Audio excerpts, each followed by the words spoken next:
High students, আজ আমি class 5-এর লেসন 7-এর দ্য রেবেল পোয়েট পড়াবো।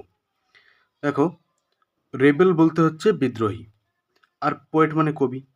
রেবেল বলতে বিদ্রোহী, আর পোয়েট বলতে কবি, অর্থাৎ বিদ্রোহী কবি। এটা পড়াবো। আর আমরা সবাই জানি বিদ্রোহী কবি কাকে বলা হয়, কাজী নজরুল ইসলামকে। দেখো, এখানে লেটস বিগিন দিয়ে কয়েকটা লাইন রয়েছে। আসলে বাংলা একটা গান আছে না, যে আমরা করব জয়, আমরা করব জয়, আমরা করব জয় নিশ্চয়, সেইটারই ইংরাজি কিছু লাইন দেওয়া রয়েছে। তাই এগুলো দরকার নেই, আমাদের মেইন যে কাহিনীটা দরকার সেখানেই আমরা পড়ব। চলো শুরু করা যাক। লেটস রিড, চলো পড়ি। শুরুতেই কিছু লাইন রয়েছে যে Pritam is a student of class 5। Pritam 5-এ পড়ে।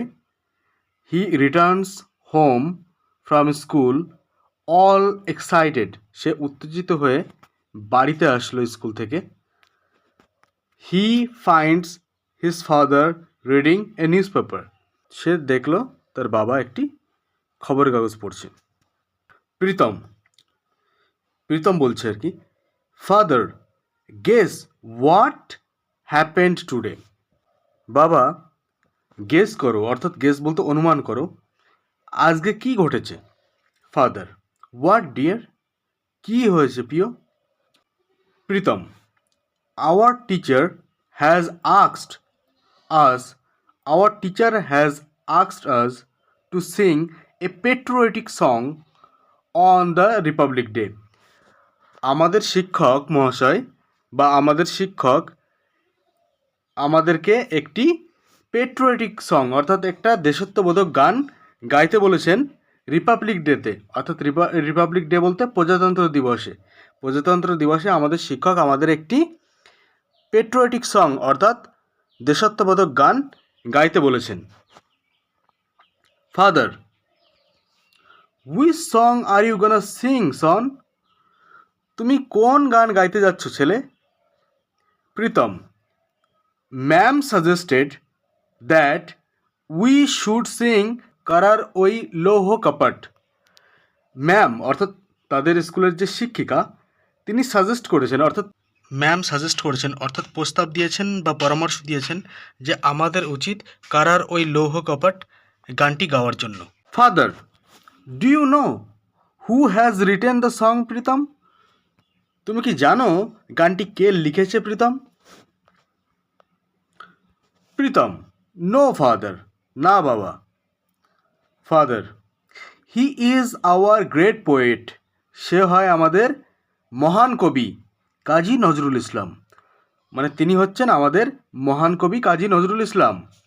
The author of famous poem Bidrohi, তিনি হচ্ছেন বিখ্যাত বিদ্রোহী কবিতার লেখক। দেখো, অথর বলতে লেখক, পোয়েম বলতে কবিতা, বিদ্রোহী হচ্ছে তার কবিতার নাম। তিনি হচ্ছেন বিখ্যাত বিদ্রোহী কবিতার লেখক। Pritam will you tell me more about him. তুমি কি আমাকে তার সম্পর্কে আরও কিছু বলবে। Father he was born at a time when India was under the British rule. তিনি জন্মগ্রহণ করেছিলেন সেই সময় যখন ভারত ব্রিটিশদের আন্ডারে অর্থাৎ ব্রিটিশদের অধীনে ছিল। Through his writings he inspired the Indian youth to boldly fight for freedom. Through মানে মাধ্যমে, হিজ রাইটিং অর্থাৎ তার লেখার মাধ্যমে, হি ইন্সপায়ার্ড অর্থাৎ সে প্রভাবিত করেছিল, দ্য ইন্ডিয়ান ইউথ অর্থাৎ ভারতীয় যুবকদের তার লেখার মাধ্যমে তিনি প্রভাবিত করেছিলেন, to boldly fight for freedom অর্থাৎ সাহসের সঙ্গে স্বাধীনতার জন্য লড়াই করার জন্য। অর্থাৎ বোল্ডলি মানে কিন্তু সাহসিকতার সঙ্গে বা সাহসের সঙ্গে, আর ফ্রিডম মানে স্বাধীনতা, সে তো জানোই। প্রীতম when was he born father, তিনি কখন জন্মগ্রহণ করেছিলেন বাবা।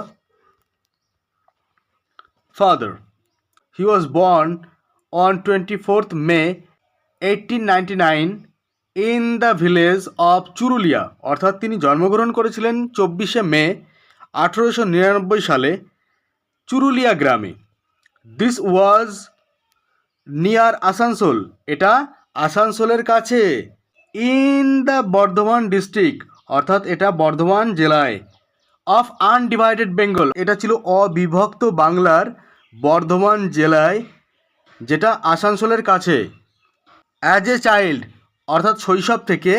হি ওয়াজ অ্যাট্রাক্টেড, অর্থাৎ তিনি আকর্ষিত হয়েছিলেন। As a child he was attracted to folk theatre and later wrote many folk plays like Data Karna and Kavi Kalidas. অর্থাৎ শৈশব থেকে, অ্যাজ এ চাইল্ড অর্থাৎ শৈশব থেকে, হি ওয়াজ অ্যাট্রাক্টেড অর্থাৎ তিনি আকর্ষিত হয়েছিলেন। অ্যাট্রাক্টেড বলতে আকর্ষিত হওয়া। টু ফক থিয়েটার অর্থাৎ লোকনাট্যের প্রতি তিনি আকর্ষিত হয়েছিলেন। লেটার অর্থাৎ পরে। রোট অর্থাৎ লিখেছিলেন। মেনি ফক প্লেস অর্থাৎ অনেক লোকনাট্য তিনি লিখেছিলেন। লাইক অর্থাৎ যেমন। দাতাকর্ণ অর্থাৎ দাতাকর্ণ লিখেছিলেন। অ্যান্ড এবং কবি কালিদাস, এবং কবি কালিদাস লিখেছিলেন। প্রীতম, দ্যাট ইজ ইন্টারেস্টিং, এটা আকর্ষণীয়। দেখো, ইন্টারেস্টিং মানে আকর্ষণীয়। Father, in 1910 Nazrul met with revolutionary Nibaranchandra Ghatak. প্রীতমের বাবা বলছে আর কি। 1910-এ অর্থাৎ 1910 সালে নজরুল সাক্ষাৎ করেছিলেন রেভলিউশনারি অর্থাৎ বিদ্রোহী নিবারণ ঘটকের সঙ্গে। 1910 সালে নজরুল সাক্ষাৎ করেন। মিট মানে সাক্ষাৎ করা। হু ওয়াজ হিজ টিচার, সে ছিলেন তার শিক্ষক, অর্থাৎ এই নিবারণচন্দ্র ঘটক ছিলেন নজরুলের শিক্ষক। The poet Kumod Ranjan Mallik was the headmaster of the school Nazrul joined next. অর্থাৎ কবি কুমোদ রঞ্জন মল্লিক ছিলেন হেডমাস্টার অর্থাৎ প্রধান শিক্ষক ছিলেন স্কুলের, যে স্কুলে নজরুল পরবর্তীতে জয়েন করেছিলেন অর্থাৎ যোগদান করেছিলেন। বলতে যাচ্ছে যে নজরুল পরবর্তীতে যে স্কুলে জয়েন করেছিলেন অর্থাৎ ভর্তি হয়েছিলেন, সেই স্কুলের প্রধান শিক্ষক ছিলেন কবি কুমোদ রঞ্জন মল্লিক।